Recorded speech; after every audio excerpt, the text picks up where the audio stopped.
नमस्कार दोस्तों, आप सभी का हार्दिक स्वागत है हेल्थ क्यू चैनल में। ये एक हेल्थ अवेयरनेस चैनल है जहां मेरा उद्देश्य है कि मैं आपको मोटिवेट कर सकूं आपकी हेल्थ के प्रति। आज बात करेंगे सेंसरी डाइट के बारे में।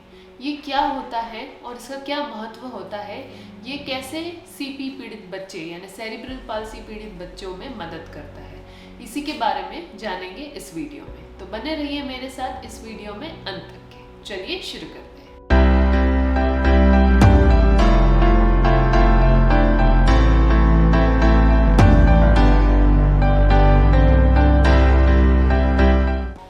सेंसरी डाइट बेसिकली एक ऐसा प्रोग्राम होता है या एक ऐसी थेरेपी या टेक्निक होता है जो बच्चों की सेंसरी सिस्टम की जो अवेयरनेस होती है उसको बढ़ाने में मदद करता है। सेंसरी डाइट में अलग अलग सेंसरी सिस्टम्स जो बच्चों में प्रेजेंट होते हैं उसको स्टिमुलेट या फिर उसको कम, या फिर अगर वो ज़्यादा स्टिमुलेट अगर होते हैं तो उसको थोड़ा कम स्टिमुलेट करने की कोशिश की जाती है। और इसीलिए इसमें अलग अलग तरीके की सेंसरी एक्टिविटीज़ बच्चों को दी जाती है। सेंसरी डाइट में ये इंश्योर किया जाता है कि बच्चों को बहुत सारा सेंसरी एक्सपोजर दिया जाए जिसकी मदद से बच्चों की जो सेंसरी सिस्टम है ये एक्टिवेट हो सके और बच्चों की डेवलपमेंट अच्छी हो सके। वैसे तो सेंसरी डाइट या सेंसरी इंटीग्रेशन थेरेपी या प्रोग्राम ऑक्यूपेशनल थेरेपिस्ट द्वारा इस्तेमाल किया जाता है, लेकिन फिजियोथेरेपी में भी कई थेरेपिस्ट इससे आजकल इस्तेमाल करते हैं, इस मेथड को यूज़ करते हैं। ये टेक्निक बहुत ही ज़्यादा हेल्पफुल है बच्चों की ग्रोथ और डेवलपमेंट के लिए। यह ना ही सिर्फ सेरिब्रल पाल्सी बल्कि और सारे अन्य जो डेवलपमेंट रिलेटेड डिसऑर्डर्स होते हैं जैसे ऑटिज्म होता है, ADHD होता है, डिसलेक्सिया होता है, इन सारे ही तरीके के जो डिसऑर्डर्स होते हैं इसमें सेंसरी डाइट का एक बहुत ही इम्पोर्टेंट रोल होता है। लेकिन ये क्यों दिया जाता है? अक्सर जिन बच्चों में न्यूरो डेवलपमेंटल इश्यूज या न्यूरो डेवलपमेंटल डिले पाया जाता है उनमें सेंसरी प्रोसेसिंग इश्यूज बहुत कॉमन होते हैं।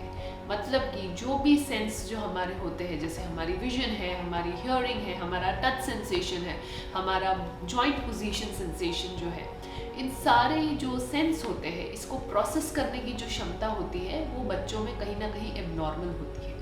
और सेंसरी डाइट की मदद से इन्हीं एबनॉर्मलिटीज़ को बेहतर या इम्प्रूव करने की कोशिश की जाती है।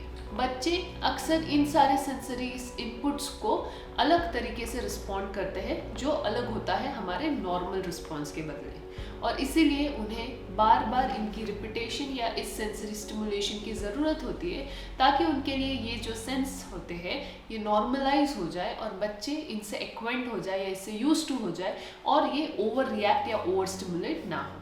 और इसीलिए सेंसरी डाइट होती है ये अलग अलग तरीके की दी जाती है बच्चों में, एक्टिविटीज़ अलग अलग तरीके की दी जाती है।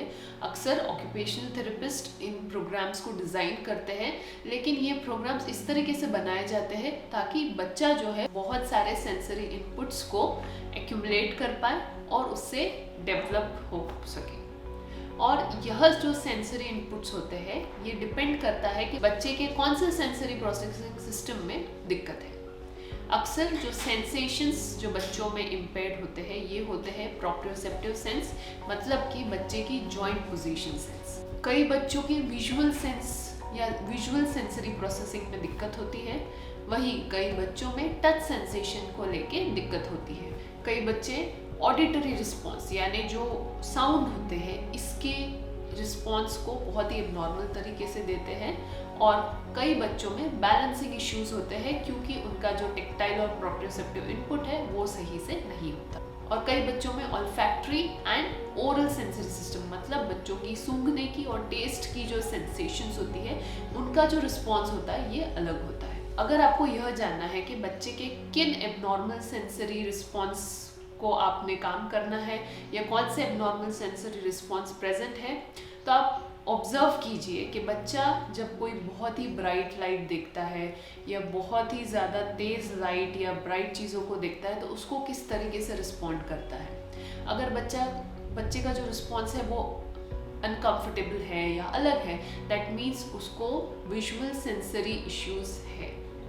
कई बच्चे को टच सेंसेशन को लेके इश्यूज होते हैं और कई बच्चे उसी की वजह से टोस पे यानी अपनी पैरों के जो अंगूठे होते हैं उस पे चलते हैं। क्योंकि जो प्रेशर सेंस होता है बच्चों का और जो टेक्टाइल यानी टच सेंस होता है, ये प्रोसेस ठीक से नहीं होता और उसको ही वो सही से प्रोसेस ना कर पाने की वजह से एबनॉर्मलिटी दिखाते हैं।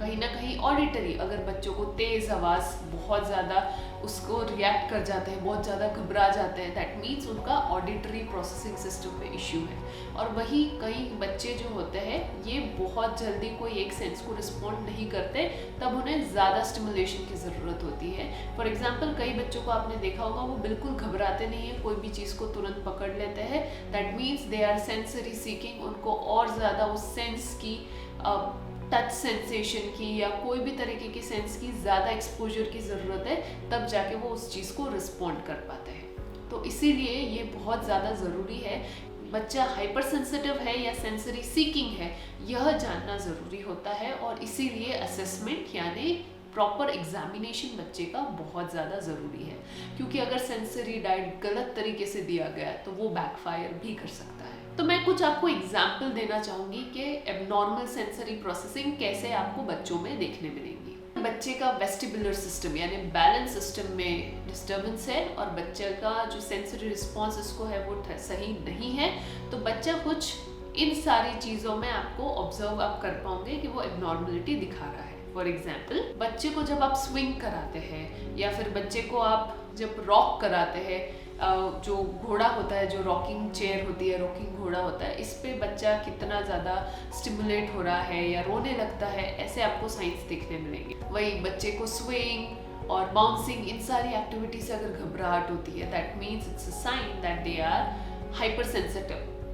और वही कई बच्चे जो होते हैं उनको आप बहुत ज़्यादा भी बाउंस करेंगे तो बच्चा रिस्पॉन्ड नहीं करेगा, दैट मीन्स कि बच्चा जो है वो अंडर रिस्पॉन्सिव है या सेंसरी सीकिंग है। वही अगर हम बात करें टेक्टाइल इनपुट यानी touch sensation related sensory diet input की, तो वो कुछ इस तरीके से होते हैं कि बच्चे को कोई भी तरीके का सेंस, जैसे टच सेंसेशन है, ठंडा गर्म, तो बच्चा या तो बहुत ज़्यादा प्रोटेक्टिव हो जाता है, खुद को खींच लेता है कोई भी ठंडी चीज़ को टच करके या बहुत गर्म चीज़ को टच करके। वहीं कई जो बच्चे होते हैं उनको कोई एक चीज़ का सेंस बहुत ज़्यादा चाहिए होता है, तो वो घबराते नहीं है गर्म चीज़ को, ठंडी चीज़ को, कांटे वाली चीज़ को, वो हर एक चीज़ को पकड़ के देखना चाहते हैं और उसको छोड़ते नहीं हैं। तो ये साइन है कि दे आर सेंसरी सीकिंग।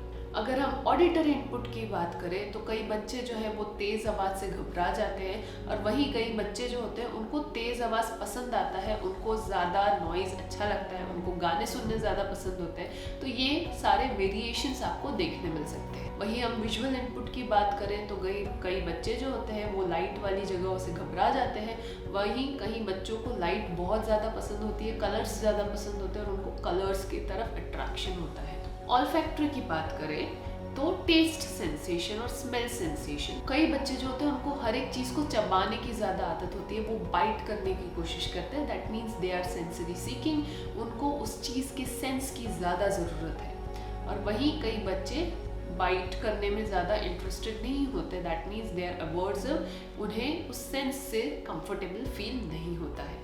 तो इसीलिए यह जानना ज़रूरी होता है कि बच्चा किस तरीके के सेंसरी सीकिंग कैटेगरी में आता है या अंडर रिस्पॉन्सिव या ओवर रिस्पॉन्सिव कैटेगरी में आता है, और उसके बेसिस पे ऑक्यूपेशनल थेरेपिस्ट आपका जो थेरेपी प्रोग्राम होता है वो डिज़ाइन कर सकता है। लेकिन दोनों ही सिनेरियो में थोड़ा थोड़ा एक ही सेंस का एक्सपोजर देना ज़रूरी होता है, ताकि बच्चा जो है वो फेमिलियर हो जाए उस सेंस के साथ और उस सेंस के साथ वो नॉर्मल रिस्पॉन्स देना शुरू करें। बहुत सारे एक्टिविटीज़ होते हैं जो आप सेंसरी डाइट में बच्चे को दे सकते हैं, लेकिन जैसे मैंने कहा कि आपको यह ध्यान रखना है कि पहले आइडेंटिफाई हो जाए कि बच्चा सेंसरी सीकिंग है या हाइपर रिस्पॉन्सिव है या अंडर रिस्पॉन्सिव है, और उसी के अकॉर्डिंग ही जो टास्क होते हैं या जो एक्टिविटी होती है वो देनी चाहिए। और इसीलिए आपको फिजियोथेरेपिस्ट की कंसल्टेशन या ऑक्यूपेशनल थेरेपिस्ट की कंसल्टेशन लेना बहुत ज़्यादा ज़रूरी है। कुछ एग्जांपल्स देना चाहूँगी मैं सेंसरी डाइट की। वेस्टिबुलर सिस्टम की बात करें तो rocking activity, swing activity, bouncing activity, ये सारी जो एक्टिविटीज़ होती है यह बच्चे को सेंसरी स्टिमुलेशन देती है वेस्टिबुलर सिस्टम को एक्टिवेट करने के लिए।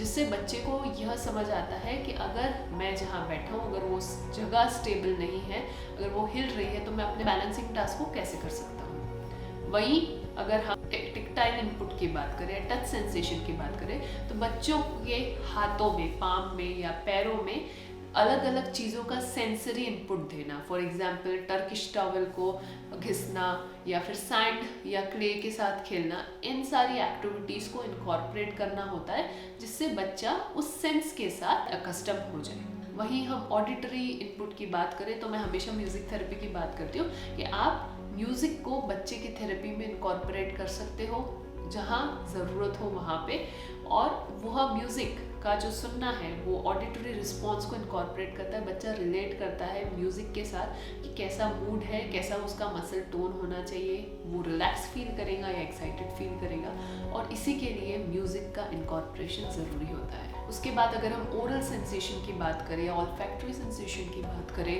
तो अलग अलग अरोमा जो होता है, सेंट्स जो होते हैं उसको एक्सपोज कर सकते हैं, और उसके साथ ही साथ बच्चे को चूइंग एक्टिविटी जिसमें चूइंग टॉय होते हैं या फिर कैरेट्स को चू करना होता है, ऐसी चीज़ों को दिया जा सकता है।